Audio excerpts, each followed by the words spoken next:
Өткенде менің бір оқырманымнан мынадай сұрақ келген екен. Ломбард бойынша пеня күнде өсіп жатыр, және де ай сайынғы төлеген суммам оларда өте көп, жалпы проценті жоғары. Бұл мәселені шешуге бола ма? Жалпы ломбардтың график алуға бола ма деген сияқты сұрақ келген екен. Сондықтан да сол сұраққа бүгін сіздерге жауап берейін.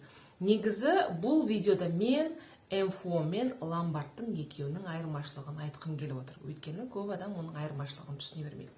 Сонымен МФО-ға келетін болсақ, сіз белгілі бір сумманы аласыз, мысалы үшін 100 мың аласыз, айына 10 мыңнан немесе 15 мыңнан продление жасап отырасыз. Бірақ сіз алған 100 мың теңге бұл жерде ешқандай да азаймайды. Сіз 10 мыңнан 15 мыңнан айына продление 1 жыл, 10 жыл жасасаңыз да алған суммаңыз азаймайды.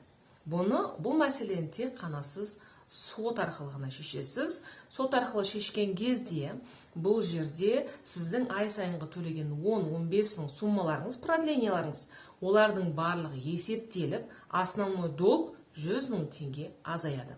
Бұл жерде және де МФО-да вознаграждениесі тым өте көп болуы мүмкін, заңға сәйкес келмеуі мүмкін. Жалпы бұл жерде сотқа несие шартын жарамсыз деп тану арқылы ғана, былайша айтқанда, бір деңгей жасауға болады. Және де МФО-дан график алуға болады. Және де көбінесе адамдар жаңағы продлениені жасаған суммаларды санамайды. Негізі оларды да қосып санау керек. Продлениеге төленген суммалар, олар белгілі бір сумманы жабу керек. Немесе алған основной долг 100 мың теңгені азайту керек, немесе вознаграждениені жабу керек. Жай ғана просто продление деп 10-15 мың теңгені алуға болмайды. Ал ломбардта керісінше, ломбард сізден бір мүлікті алды, немесе алтындарыңызды, немесе жаңа техниканы, соны алған үшін сізден ай сайын былайша айтқанда продлениеге ақша алып отырады.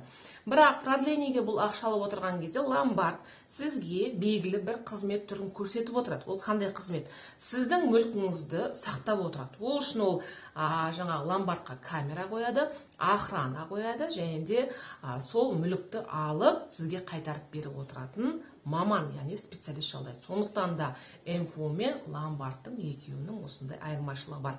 Ломбард сізге қосымша қызмет көрсетеді, ал МФО қызмет көрсетпейді. Сондықтан да менің парақшама міндетті түрде жазылып қойыңыздар. Бұл жерде заңға қатысты пайдалы ақпараттар өте